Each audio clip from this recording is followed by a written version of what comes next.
Pengetahuan dasar mengenai fitur proteksi perangkat keras. Apa itu proteksi? Arti proteksi adalah perlindungan. Proteksi perangkat digital artinya bagaimana cara Anda melindungi data Anda dan dokumen yang ada di perangkat digital agar tidak mudah diakses oleh orang lain. Karena teknologi canggih membuat orang mampu mengakses data orang lain, yang kemudian dipergunakan untuk kepentingan pribadi seperti penipuan, pemerasan, dan lainnya. Fitur proteksi perangkat digital terdiri atas proteksi perangkat keras dan perangkat lunak. Proteksi perangkat keras itu seperti kata sandi, penjutukan sidik jari, dan deteksi wajah.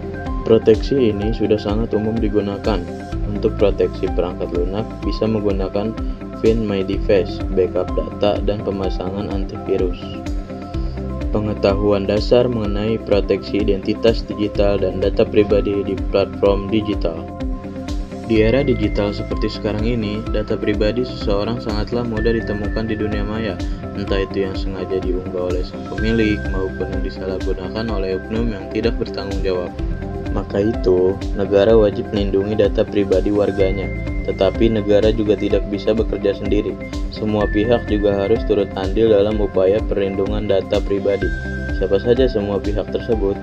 Pertama adalah pemerintah selaku penyelenggara negara. Kedua adalah data controller atau pengendali data pribadi. Ketiga adalah data owner atau pemilik data pribadi itu sendiri. Data pribadi sendiri dibagi menjadi dua jenis.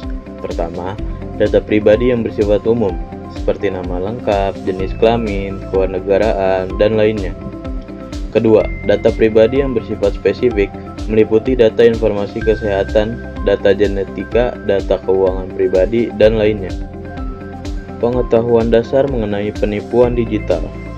Kadang dengan canggihnya teknologi manusia dapat menciptakan berbagai macam inovasi baru. Hanya saja ada segelintir orang yang menyalahgunakan kelebihan pada penggunaan teknologi.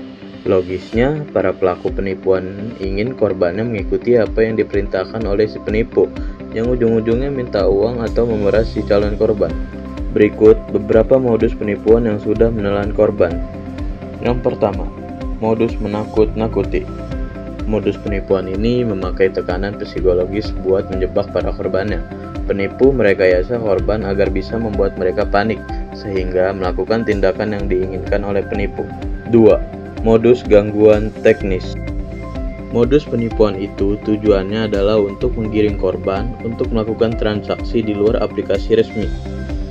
Pengetahuan dasar mengenai rekam jejak digital di media. Apa itu jejak digital? Jejak digital adalah segala rekam jejak data seseorang yang berasal dari penggunaan internet. Data ini bisa berasal dari situs web yang Anda kunjungi, kemudian berkirim email atau informasi yang secara sadar Anda bagikan melalui internet.